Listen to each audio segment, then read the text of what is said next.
In today's video, I'm going to teach you how to activate SSL in Hostinger, and we aim to do this in just 5 minutes. SSL, or Secure Sockets Layer, is crucial for securing data transferred between your website and its users. It's what ensures that sensitive information like passwords and credit card details are kept private. If you're ready to enhance your site's security, let's get started. First, you need to head over to Hostinger's website.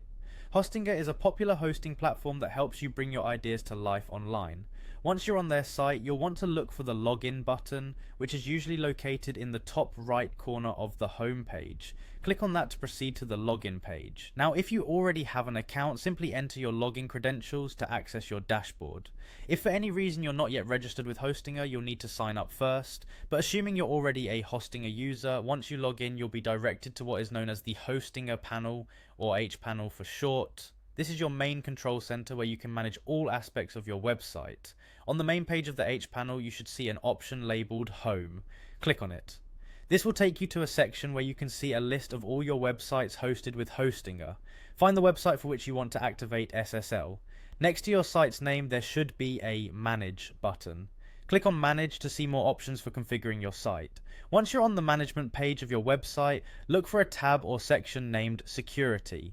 This is where you can handle everything related to your site's protection. Click on Security to open the different features available for securing your website. In the security section, one of the options you are looking for is SSL. Click on SSL. Hostinger provides an integrated SSL manager that allows for quick and easy activation. Different SSL certificates might be available depending on your plan, but the important thing is to ensure that SSL is turned on. Hostinger streamlines this process, so with just a few clicks you'll be able to activate SSL for your website. And there you have it. Within minutes you've fortified your website's security by activating SSL on Hostinger. Remember, an SSL certificate isn't just a technical requirement, it also boosts your site's credibility and can improve your search engine rankings. If you encounter any issues during this process, Hostinger's support team is always available to assist you. Thank you for watching, and don't forget to secure your site and enhance user trust with SSL.